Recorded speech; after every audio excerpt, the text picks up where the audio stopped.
Bismillahirrahmanirrahim. Alhamdulillahirabbil alamin wassalatu wassalamu ala asyrafil anbiya'i wal mursalin wa ala alihi wa sahbihi ajma'in. Subhanaka la ilma lana illa ma 'allamtana innaka antal alimul hakim. Rabbi shrah li sadri wa yassir li amri wa hlul 'uqdatam min lisani yafqahu qawli. Amma ba'd. Alhamdulillah ala ni'matil Islam, alhamdulillah ala ni'matil iman wa kafa biha min ni'mah. Alhamdulillah, segala puji bagi Allah Subhanahu wa taala yang mengumpulkan kita, menghadirkan kita, menjadikan kita hamba-hamba yang malam hari ini berkesempatan untuk mengisi malam-malam Rabi' kita dengan pembacaan Maulid, mengisi malam-malam dari bulan kelahirannya Nabi Muhammad SAW dengan membaca sejarah hidupnya Nabi, dengan memperdengarkan, ngasih hak telinga kita untuk yataladzat bisifatih,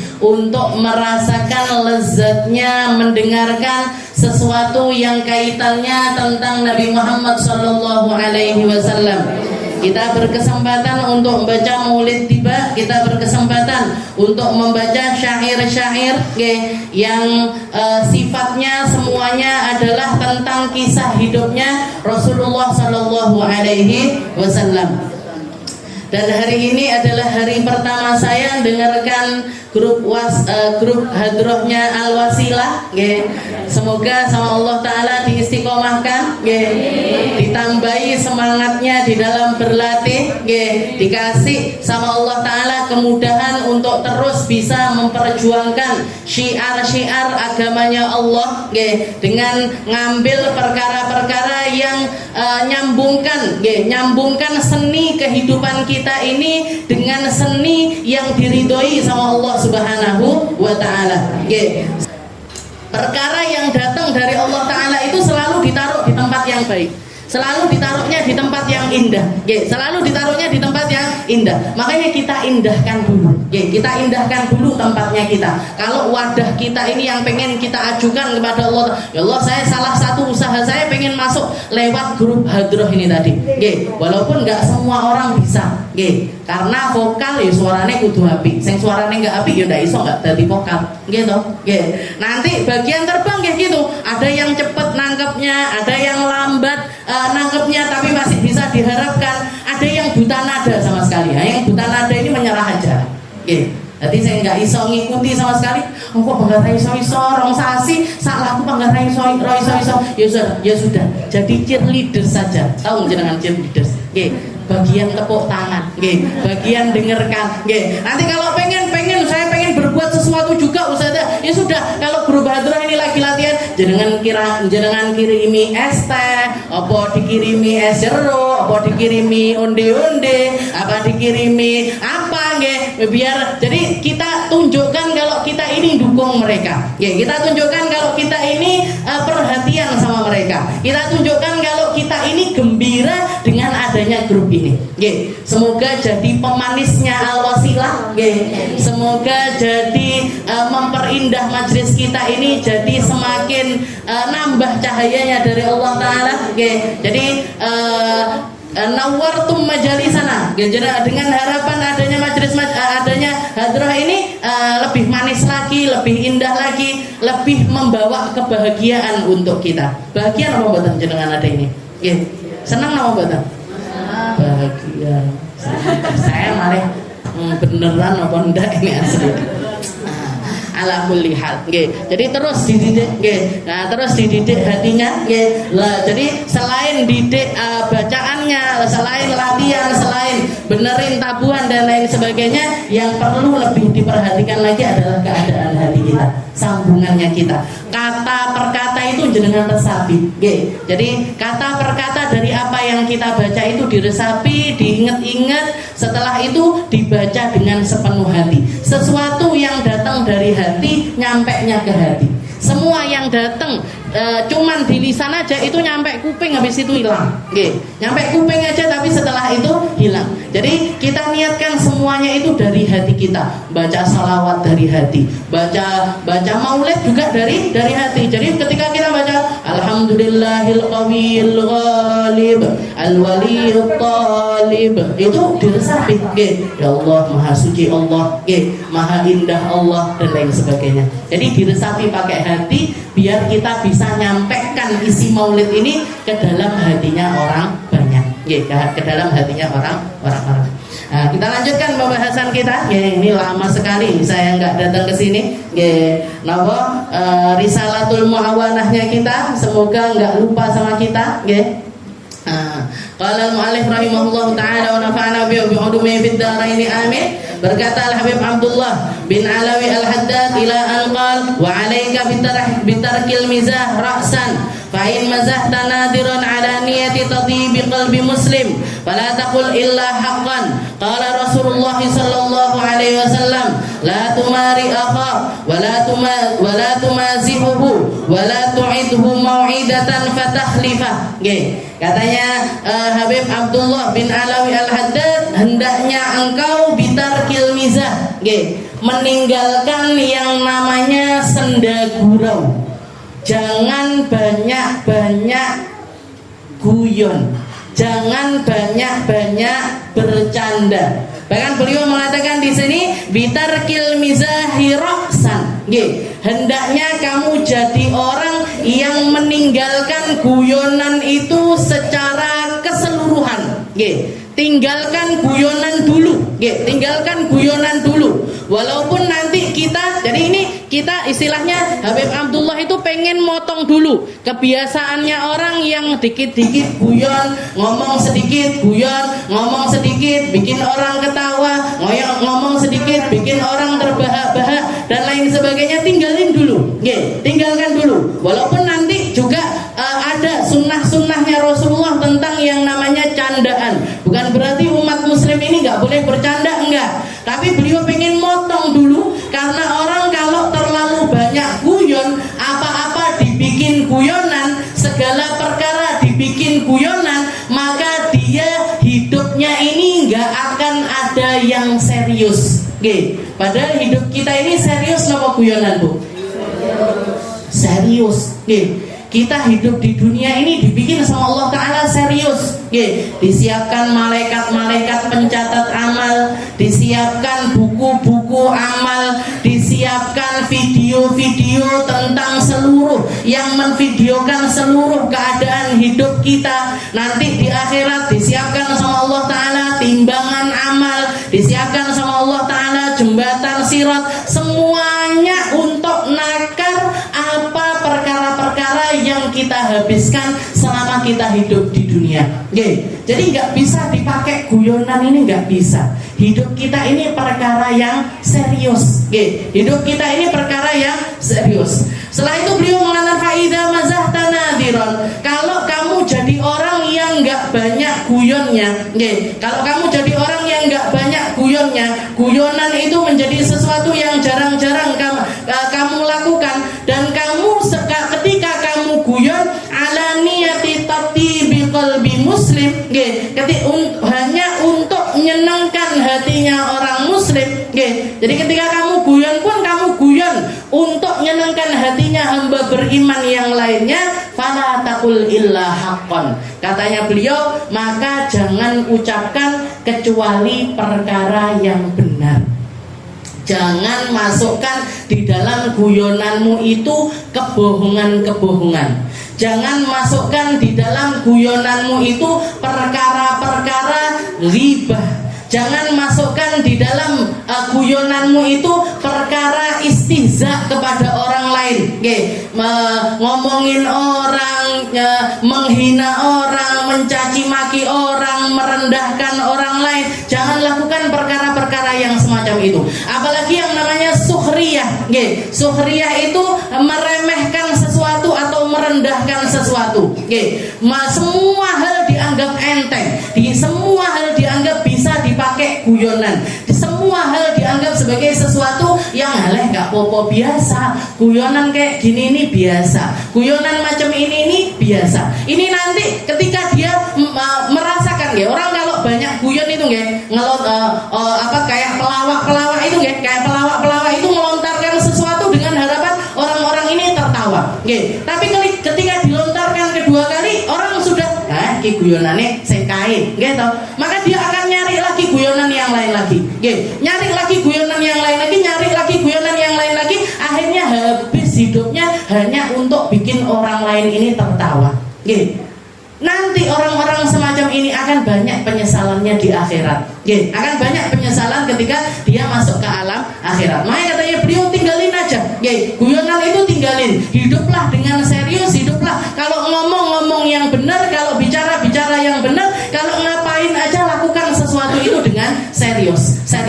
Kalaupun kamu itu mau bercanda, pakai candaan-candaan seperti yang dicontohkan oleh Rasulullah SAW. Nabi Muhammad itu orangnya haibah, Bu. Nabi Muhammad itu orang yang haibahnya itu luar biasa. Sampai tadi Mbak Ulfa tadi baca di dalam Maulid Tibah dikatakan man ra'ahu badihatan haba. Man ra'ahu badihatan haba. Orang yang pertama kali ketemu atau melihat Rasulullah SAW, yang pertama orang rasakan, yang pertama orang bisa nyampe tentang kesannya Nabi adalah Nabi Muhammad ini orang yang luar biasa haibahnya. Man ra'ahu badihatan haba. Orang yang ketemu sama Rasulullah SAW, dia akan langsung merasakan karismanya Nabi Muhammad. Tapi waman khalaqahu, orang yang sering kumpul sama Nabi, orang yang dekat sama Nabi, orang yang tahu persis tentang tabiatnya Nabi, ahabbah, gak mungkin gak jatuh cinta sama Nabi. Gak mungkin gak senang sama Rasulullah SAW.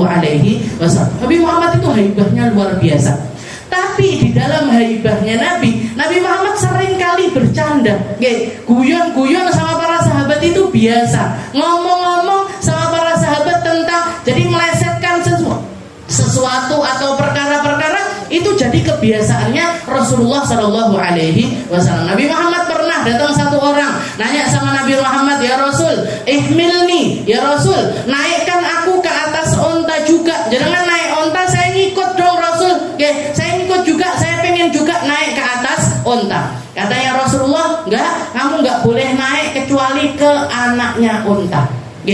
Kamu mau naik onta? Enggak, kamu enggak boleh naik onta. Kamu bolehnya naik anaknya onta.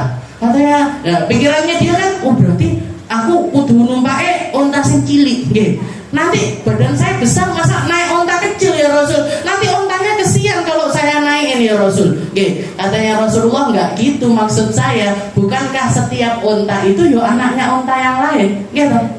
Jadi paham maksudnya Nabi. Jadi saya itu ngomong sama kamu jangan naik kecuali anaknya onta. Bukankah onta gede-gede itu juga anaknya onta? Nanti ada onta gede lain nggak mungkin keluar kecuali dari onta yang lainnya. Maka silakan. Jadi Rasulullah naikin dia ini pakai candaan.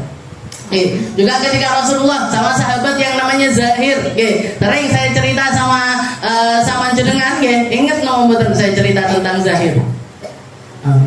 Ini Ustaz ya. Ini loh enaknya ngaji sama ibu-ibu ini enak. Diceritani meng siji tahu nggih. Jadi habis diceritani tahu. Oh nggih. Tapi habis itu lupa. Lupa deling neh. Lupa neh. Jadi enggak ada yang expired ceritanya. Jadi ceritanya mangga eksis. Terus saya berapa tahun ngaji di sini? 10 tahun nggih. Hampir 10 tahun. Jadi kan mungkin udah tahu alur cerita saya, alur ceramah saya, alurnya ngaji saya itu sudah paham. Tapi kalau lali neh nggak apa-apa diceritain neh, lali neh diceritain nggak apa-apa. Ini enaknya ngaji sama emak-emak. Jadi Rasulullah itu sama punya sahabat namanya Zahir. Zahir itu kulitnya hitam. Jadi orang desa banget. Jadi punya haliah sebagaimana haliah kebiasaannya orang desa. Sing tunuk-tunuk. Setelah itu orang desa kan ngoten lebih sopan daripada orang kota, ngomongnya hati-hati, lebih halus dibandingkan yang lainnya. Tapi seringkali dibalik rasa-rasa yang semacam itu, mereka ini juga tersimpan di dalam hatinya itu minder. Orang-orang desa itu biasanya lebih minder kepada orang kota. Kalau melihat orang kota, keren ya, wong kutha-kutha iki keren, lambine keren, jilbabe keren. Ngoten niku biasanya. Zahir ini juga punya perasaan yang semacam semacam itu. Tapi dia bersahabat dengan Rasulullah, seringkali disuruh-suruh sama Nabi Muhammad. Jadi dekat sekali sama Nabi.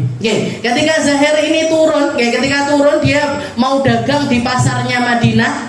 Ketika tengah-tengah ada di tengah pasar, dia ada di tengah pasar, tahu-tahu Rasulullah datang dari belakang nyikep Zahir. Sampai sini eling mesti jenengan. Jadi sama Rasulullah disikap dari belakang matanya Zahir. Setelah itu Rasulullah mengatakan, man yashtari hadzal 'abd, man yashtari hadzal 'abd. Ayo, siapa yang mau beli budak ini? Siapa yang mau beli budak ini? Tak ada lagi bocah ini. Tak jual ini Zahir ini. Setelah itu orang-orang nggak berespon. Ketika Rasulullah ngomong seperti itu, mek ngelirek tok, habis itu ditinggal. Karena melihat yang dijual ini badannya dekil, kurus, jadi akhirnya katanya Zahir ini man yashtari min taroni kasih dan ya Rasul, katanya Zahir, ya Rasul, saya ini orang dijual, kok orang dikasih, dijual aja saya itu nggak laku ya Rasul. Saya itu dijual aja nggak laku, siapa yang mau beli manusia semacam saya. Kamu tahu siapa saya, wahai Zahir? Ya mesti tahu lah ya Rasul, dengan wanginya sudah kita tahu semuanya. Aroma yang keluar dari jenengan saya tahu persis, lembut tangannya jenengan saya juga tahu persis. Tapi ketika Zahir mengatakan saya ini kalau dijual aja nggak laku ya Rasul, maka Rasulullah mengatakan, wahai Zahir, tapi kamu innaka indallahi laghal, kamu di sisi Allah Ta'ala itu mahal. Orang semacam kamu, orang yang punya hati semacam dirimu, orang yang punya ibadah semacam dirimu, orang yang punya keimanan semacam dirimu ini mulia di sisi Allah Ta'ala, berharga di sisi Allah Ta'ala, ada di tempat-tempat paling atas nanti di dalam surganya Allah Subhanahu wa Ta'ala. Guyon Rasulullah sama sahabat Zahir ini tadi. Jadi Rasulullah itu haibahnya luar biasa. Haibahnya luar biasa. Tapi di sela-sela haibahnya Nabi itu, Rasulullah juga seringkali guyonan. Tapi yang pasti guyonannya Nabi, fala takul illa haqqan. Sama seperti yang dikatakan sama Habib Abdullah bin Alawi Al-Haddad, beliau enggak pernah bercanda kecuali candaan itu adalah sesuatu yang benar. Gak pernah bohong, gak pernah disela-selai perkara-perkara kebohongan, merendahkan orang lain, ngomongin orang lain, gak pernah Rasulullah. Selalu candaan-candaannya Nabi itu selalu di dalam perkara yang benar. Makanya di sini juga beliau mengutip perkataannya Nabi Muhammad SAW yang mengatakan, la tumari akhak, janganlah kamu itu mendebat saudaramu yang lainnya. Jangan jadi orang yang sukanya berdebat. Jangan jadi orang yang sukanya engkel-engkelan. Jangan jadi orang yang sukanya ini bersikukuh, menguatkan pendapat kita meskipun kita ada di dalam kebenaran. Gak usah otot-ototan tentang satu persepsi atau suatu perkara. Gak usah masuk di dalam perkara-perkara perdebatan semacam itu. Yang lalu juga sudah pernah kita bahas tentang perdebatan ini. Orang kalau masuk di dalam pintu perdebatan itu kayak orang yang nyia-nyiakan hidupnya. Sama seperti ketika Rasulullah negur sekelompok sahabatnya Nabi yang berbicara tentang masalah qada dan juga qadar. Qada itu kayak gini, qadar itu, takdir itu kayak gini. Maka ketika Rasulullah nanya, kalian ini lagi ngomongin apa? Para sahabat ngomong, ya Rasul, kita ini lagi membahas tentang qada dan juga qadar. Ini kan ilmu tauhid, ilmu yang penting. Tapi ketika para sahabat mengatakan, kami lagi bahas tentang qada dan juga qadar ya Rasul, katanya Nabi Muhammad, lau ra'aitum ma ra'aitu, kalau kalian tahu, kalau kalian ngelihat apa yang saya lihat, kalau kalian dengar apa yang saya dengar, kalian mesti bakalan banyak nangis, sedikit ketawa. Ketawamu mesti sedikit, nangismu mesti banyak kalau kalian tahu. Maksudnya Nabi Muhammad apa? Waktu kita ini sempit, Bu. Kita ini punya umur terbatas, kita punya usia itu terbatas, kita punya waktu itu terbatas. Kalau kita pakai di dalam hal perdebatan semacam ini, apalagi debat itu kalau satu ngasih argumen gini, satunya ngasih argumen yang lain, satunya ngasih argumen barbar. Nggih, munyare ndak barbar. Nggih, kalau jenengan ngelihat sekarang isu yang lagi marak ini tentang masalah nasab, nggih, orang-orang meragukan tentang nasabnya para habaib, tentang nasabnya dzurriyyahnya Nabi dari para kaum Ba'alawi. Jenengan kalau masuk ke dalam hal tersebut, itu mesti masuk di dalam hati kita ini keraguan. Apa yo tenang, mosok toh. Akhirnya yang dulu hatinya kita ini tenang-tenang, yang dulu kita duduk di majelisnya para habaib itu seneng, riang gembira, hormat, takdim, muncul ini. Koyo itu tuh putune Kanjeng Nabi tenanan iki. Nggih, koyo. Akhirnya apa? Yang dulunya hati kita ini sudah tenang di atas keimanan, di atas sakinah yang Allah Ta'ala turunkan, di atas perkara-perkara yang baik yang Allah Ta'ala turunkan. Gara-gara ada perdebatan semacam ini, malah gonjang ganjing. Jadi muncul syubhat di sini, muncul syubhat di sini, muncul syubhat di sini. Nah, dan ini kalau kita ngikuti arusnya, kesel Bu. Karena keluar dikasih fakta kayak gini, nyanggai lagi gini, kasih fakta lagi, nyanggai lagi gini. Ini sampai kapan? Sampai mati dan ente-ente. Sampai kita mati nggak akan ada habisnya. Terus gimana? Saya ini gimana? Kalau sudah muncul perdebatan kayak gitu Bu, lepas saja. Ben diurusi sama para ahli-ahlinya. Kalau masalah nasab sudah diurusi sama Robitoh Alawiyah. Sudah ada kumpulannya, sudah ada lembaganya, sudah ada wadahnya yang berdirinya itu bahkan sebelum Indonesia ini merdeka. Robitoh Alawiyah itu sudah ada, para ahli nasab, orang-orang yang ngerti di dalam ilmu nasab, orang-orang yang ngerti tentang perkara-perkara nasab, wes ben diurusi karo Robitoh. Awake dhewe ndak usah melok-melok. Nanti tuku sayur Habib kuwi lho muni ngene. Jadi istilahnya akhirnya habis habis hidup kita ini masuk syubhah-syubhah yang semacam ini ndak sempat sholat. Jadi fokus saja. Maksudnya Nabi Muhammad itu fokus saja. Sholatmu api ono. Sholatmu benahin, puasamu benahin, sedekahmu benahin, urusan tentang keluargamu benahin. Wong kita ini loh ngurusin keluarga kita ini loh Bu. Ada habisnya masalahnya? Ada habisnya loh Bu? Nggak ada. Nanti masalah toko ada kayak gini, masalah sama tetangga ada yang perlu diluruskan kayak gini. Nanti sama suami kita ada aja kan? Ada aja di rumah itu. Masalah-masalah itu muncul itu ada aja. Lah kok jenengan dadak repot-repot ngurusin nasab lho yo nyapo ngoten lho.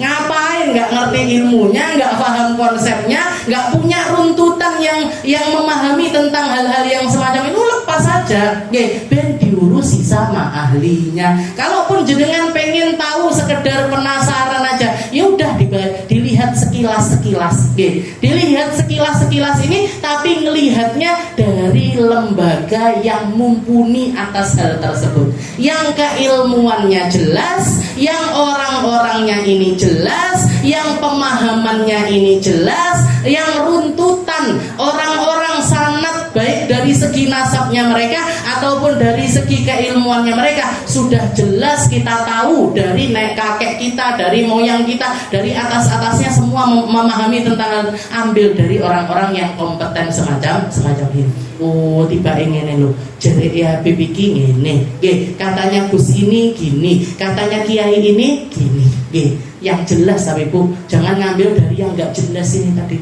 Yang nggak jelas ini yang mana yang baru-baru ini tadi loh. Kabeh wong-wong nggak jelas nih. Semuanya orang-orang yang nggak jelas ilmunya. Sing dulunya genjreng-genjreng nyanyi-nyanyi dangdutan, ujuk-ujuk dadi kiai, ujuk-ujuk ceramah, tahu mondok di mana, dia ngajinya di mana, filmnya semua jenengan mungkin sudah pernah nonton filmnya. Filmnya dulu kayak gimana, omongannya dia, ritualnya sama perempuan-perempuan, paluk-palukan, salam-salaman, gak karu-karuan. Jenengan mau percaya sama orang-orang kayak gini? Jadi mau kita percaya dibodoh-bodohin sama orang-orang yang semacam ini. Jadi ambil dari para ahlinya yang kompeten di dalamnya, yang menyikapi segala sesuatu itu dengan penuh kesantunan, dengan nggak tergesa-gesa, nggak ada cacian di antara mereka, nggak ada makian di antara mereka, semuanya murni tentang pelurusan. Semuanya murni tentang pelurusan. Terus saya dulu tadi penonton naik, ya udah usah komentar, nggak usah tonan toh, tenan, nggak usah bu. Saya sarankan bahkan tulisan jentik, bukan jentik nih, jempol itu nanti juga bakalan dipertanggungjawabkan di hadapan Allah Subhanahu wa Ta'ala. Jadi yang benar di dalam menyikapi hal-hal semacam la tumari akhab, katanya Nabi Muhammad, gak usah masuk di dalam pintu perdebatan. Wala tumazihu, dan jangan banyak guyonan. Kamu itu jangan jadi orang-orang yang guyon, apalagi guyonan yang seringkali nyinggung orang lain, nyakitin orang lain, merendahkan orang lain, ngomongin orang lain, gak usah, jangan masuk di dalam perkara yang semacam itu. Bahkan guyon, apalagi kalau konteksnya itu tentang masalah agama, jangan main-main di dalam ayatnya Allah, di dalam firmannya Allah, di dalam kalimat-kalimatnya Nabi Muhammad, tentang sosoknya Nabi Muhammad, orang-orang yang ada di sekitarannya Nabi Muhammad, jangan dipakai bahan guyonan. Jangan dipakai bahan guyonan. Saya pernah dapat cerita dari guru saya, Mbah Nur, di zaman dulu, zaman belum ada telepon, belum ada HP, belum ada foto dan lain sebagainya, pernah terjadi kejadian di daerah India. Di daerah India itu ada seorang perempuan, hidup di kalangannya orang Hindu, jadi bapak ibunya orang Hindu, orang tetangganya semuanya orang Hindu, tapi qadarullah, atas takdirnya Allah Ta'ala, dia ini dapat hidayah dari Allah Ta'ala, akhirnya masuk Islam, tapi menyembunyikan keislamannya, jadi dia hidup berbulan-bulan, bertahun-tahun itu dalam keadaan menyembunyikan identitasnya sebagai seorang muslimah.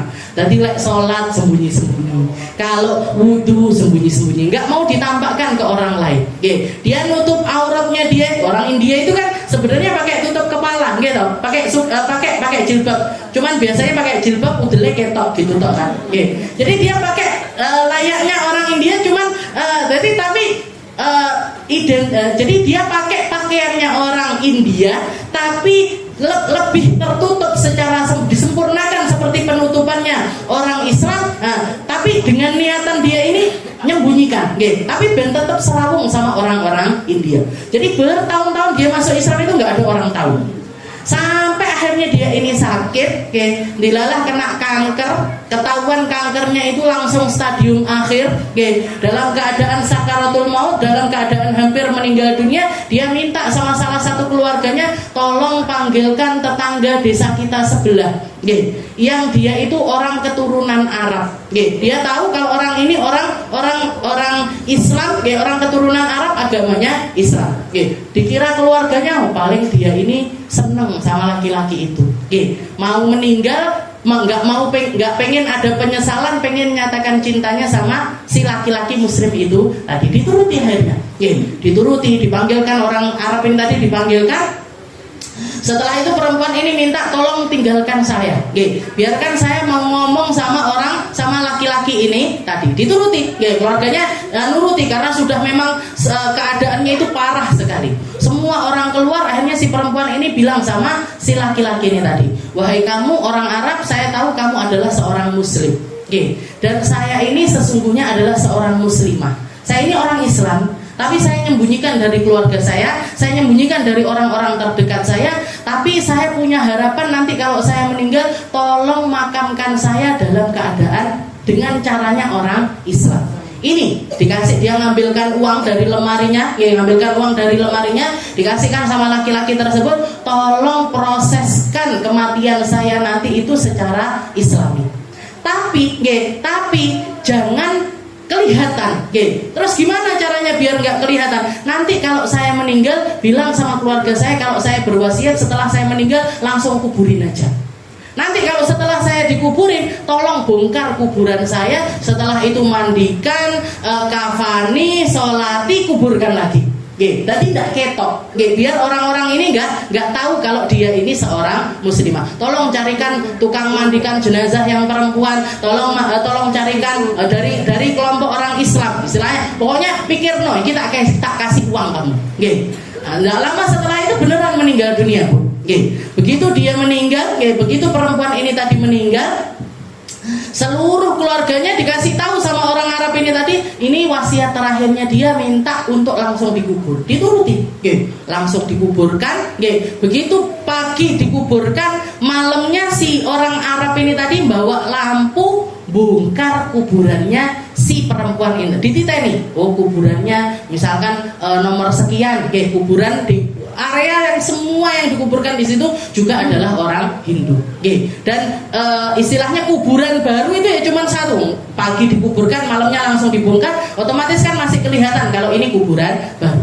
Dibongkar sama si laki-laki ini tadi, dibongkar sama dia, ternyata begitu dibuka, begitu dibuka, jenazah yang ada di dalam ini tadi sudah pakai kafan. Sudah pakai kafan. Tapi karena dia masih nggak yakin, iki sopo sing ngafani, ini siapa yang ngafani, ini siapa yang meroseskan dia semacam ini, nggak puas, dibuka Bu bagian kepalanya. Begitu dibuka, ternyata jenggotan, dilihat, loh ini bukan perempuan yang kemarin itu wasiat sama saya begini, ini bukan ini. Jenggotan, dia apa nih sama dia? Mukanya punya tai lalat di sini, punya Setelah itu si laki-laki ini ngambil satu kain penutup yang paling atas, dengan harapan dia pengen tetap menunaikan wasiat dari perempuan ini. Piye carane golei jenazah si perempuan ini untuk dimandikan, untuk dikafani, untuk disolati, akhirnya diambil kafannya satu, setelah itu dikuburkan lagi. Lama dia berhari-hari, berminggu-minggu bingung. Iki piye carane golei jenazah si perempuan ini? Dilihat nggak ada kuburan baru kecuali ya kuburan itu tadi. Mosok mau dibongkar satu buat nyari jenazahnya perempuan itu kan juga nggak mungkin. Sampai nggak lama setelah itu dia dapat takdir untuk berangkat haji. Sampai berangkat haji ini Bu, kain kafannya si bapak-bapak yang di kuburan itu tadi dibawa sama dia. Tawaf dibawa, sholat dibawa, dibawa terus ketika di Makkah itu dibawa. Sambil dia doa, ya Allah kasih saya jalan untuk menunaikan wasiat dari perempuan muslimah ini tadi, perempuan yang tinggal di daerah orang Hindu, yang dia memposisikan dirinya seperti orang Hindu, tapi sebenarnya hakikatnya dia adalah seorang muslimah. Sampai akhirnya berkali-kali tawaf pertama, tawaf kedua, tawaf ketiga. Nggak tahunya ketika beberapa kali tawaf ada satu orang anak, pemuda, laki-laki, nepuk pundaknya dia. Tengah-tengah tawaf ini, tengah-tengah tawaf ditepuk pundaknya. Pak, jenengan dari mana? Oh saya dari India. Jenengan ini dapat kain kafan ini dari mana? Dapat kain kafan ini dari mana? Oh saya dapat ketika saya di India. Kenapa memangnya? Ini kain itu nggak lumrah dijadikan kain kafan. Jadi ada istilahnya, ada jenis kain ini bukan jenis kain yang biasa dipakai untuk kain kafan di area sini. Ini kain ini cuman ditemukan di toko ini, di daerah ini yang ada di Mekah ini. Oh masa iya? Oh katanya dia, ini mungkin wasilahnya Allah Ta'ala mau menunjukkan kepada saya. Dan saya ini baru saja kehilangan bapak saya. Saya baru kehilangan bapak saya. Ketika ayah saya meninggal, saya kasih kain kafan dengan jenis kain ini. Masa iya? Di mana abahmu meninggalnya, di mana? Di Mekah. Dikuburkan di mana? Di Ma'lah. Bahkan dekat dari Hajun. Hajun itu dekat dari makamnya Sayyidah Khadijatul Kubra, istrinya Rasulullah Shallallahu Alaihi Wasallam. Masa iya? Iya. Ini saya dapat dari kuburan yang saya bongkar ketika saya ada di India. Masa iya? Iya. Kamu melihat wajahnya jenazah itu? Iya, saya lihat. Jenggotan, punya tai lalat di sini. Dideskripsikan sama laki-laki tersebut, katanya si anak ini, loh, kok mirip seperti bapak saya. Jadi kok mirip, yang kamu ceritakan itu ciri-cirinya kok mirip seperti bapak saya. Kalau gitu ayo coba ke rumah, nggih. Bawa akhirnya ke rumah, nggih. Dibawa ke rumah, diceritakan, nggih, diceritakan memangnya di mana kuburannya, di Ma'la, di mana daerah Hajun. Ayo coba bareng-bareng kita bongkar. Nggih. Dibongkar akhirnya Bu, kuburannya si bapaknya laki-laki ini tadi dibongkar, ternyata benar. Yang ada di dalam kuburan yang ada di Ma'la itu adalah jenazahnya perempuan dari India itu tadi. Akhirnya dikeluarkan, dimandikan, dikafani, disolati di Masjidil Haram, disolati di Masjidil Haram dengan ribuan orang yang nyolati. Setelah itu dikuburkan di Ma'la, di tempat di mana dia itu dikuburkan. Bingung semuanya ini, kok bisa jenazahnya orang India pindah ke Mekah, jenazahnya orang Mekah pindah ke India. Kok bisa jenazah ini tukeran? Tukeran yang ada di India ke Mekah, yang ada di Mekah ini ke India. Akhirnya dia cerita, ini perempuan punya wasiat kayak gini, dia hidup di daerahnya orang Hindu, diceritakan sama dia. Setelah itu ganti si laki-laki ini yang penasaran. Bapakmu ini kok bisa? Kok bisa dia itu apa yang sering dia lakukan ini kok sampai sama Allah Ta'ala dipindahkan, yang dari tempatnya orang mulia justru malah ditaruh di tempatnya orang-orang yang tidak mulia. Maka salah satu hal yang cerita di situ adalah istrinya dari bapak. Jadi istrinya si mayit ini tadi. Kata istrinya ini mengatakan, bapakmu ini, istilahnya suami saya ini sebenarnya orang baik. Dia sholat, dia seperti lumrahnya orang sholat. Kalau Ramadan ya puasa seperti haliahnya orang puasa. Yo zakat, ya amalan-amalannya itu lumrahnya. Yo nggak soleh banget. Bukan orang yang baik sekali, bukan orang yang alim sekali, tapi lurus baik aja. Cuman satu hal yang saya itu seringkali risih ketika suami saya ini ngomong. Apa itu Bu? Maaf, setiap kali suami saya hubungan badan, jadi ketika suami istri, ketika berhubungan badan, setelah itu kalau orang Islam kan habis hubungan badan akhirnya kan junub, punya hadas besar. Kalau hadas besar kan harus mandi, wajib mandi besar. Ini bapakmu ini kalau masuk waktu musim dingin, kalau musim dingin itu orang Indonesia mungkin nggak bisa bayangkan. Kalau kita musim dingin hujan itu dinginnya cuma dingin hujan aja. Kalau di sana dinginnya itu kan luar biasa. Nah, setiap kali suami saya itu hubungan badan berhadas besar, mau mandi ketika musim dingin, dia itu seringkali mengatakan, "Ini enak yo dadi wong Hindu." Gini ini enak ya jadi orang yang non muslim, jadi orang yang nggak perlu, istilahnya mereka kalau sudah hubungan nggak perlu capek-capek mandi kedinginan. Jadi kata-kata yang dikira ini cuman candaan aja, bercanda aja, cuman guyonan tok, mirip-miripkan sesuatu dengan orang-orang non muslim. Ternyata sama Allah Ta'ala dilihat secara serius, dan akhirnya dia dimasukkan, dikumpulkan sama orang-orang yang nggak punya agama semacam itu. Jadi goro-goro guyonan kayak gini loh. Sesuatu yang dianggap itu perkara-perkara ringan, perkara-perkara kecil. Ini enak yo, kayak yang jadi orang-orang yang nggak ngerti agama, orang-orang awam itu seringkali bilang sudah popo ngalbu neraka kok kan nenek Michael Jackson. Nanti ada artis ini kok gak konser. Nah, hati-hati Bu, omongan-omongan semacam ini hati-hati. Atau kalau lagi musuhan sama temennya, aku lek koncoku kuwi mlebu surga, aku gah ning surga. Gah ning surga berarti kemana?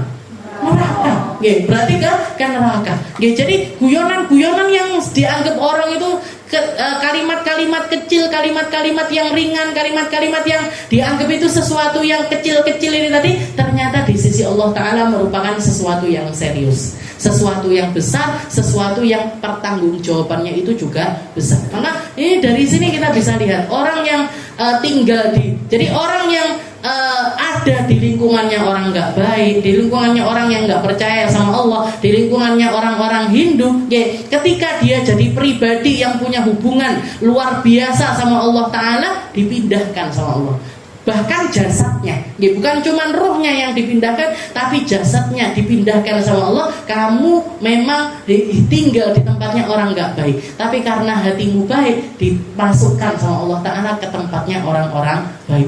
Bayangkan dikuburkan di Ma'lah, di Hajun, di dekat makom dari Sayyidah Khadijatul Kubra, orang yang pertama kali masuk agamanya Nabi Muhammad SAW. Sedangkan orang ini, orang Mekah, tinggal di Mekah, seringkali sholat di masjid, di Masjidil Haram, seringkali ziarah ke makamnya Rasulullah SAW. Tapi karena dia punya keinginan untuk menjadi orang-orang non Muslim, sama Allah Taala dipindah juga jasadnya, jadi ada di India. Na'udzubillahi min dzalik. Wala tumazihu wala tu'idhu mau'idatan fatakhlifa. Jadi kalau mau bercanda yang baik. Kalau mau bercanda yang enggak ada kebohongan di dalamnya. Dan juga salah satu hal yang diwanti-wanti sama Nabi Muhammad, jangan berjanji terhadap sesuatu yang kamu tidak bisa menepatinya. Masih sama anak kecil, walaupun sama anak kecil, jangan sampai ngiming-ngimingi, ayo yang nurut, makannya yang bagus, nanti tak belikan mainan, padahal nggak dibelikan mainan. Jangan, ayo sekolahnya yang rajin, nanti tak kasih hadiah. Hadiahnya tiba tutupe gelas, gelo akhirnya bocah. Jadi kalau mau berjanji sesuatu kepada anak kita, sama orang-orang terdekat kita, janjilah dengan sesuatu yang kita bisa menepati janji tersebut. Wa alaika bi ijlalil muslimin wa tawqirihim la siyama ahlul fadl minhum kal ulama was-sulaha wasyurafa man lahu syaibatan fil Islam. Wallahu a'lam bis-shawab. Insyaallah kita lanjutkan di pertemuan kita yang selanjutnya.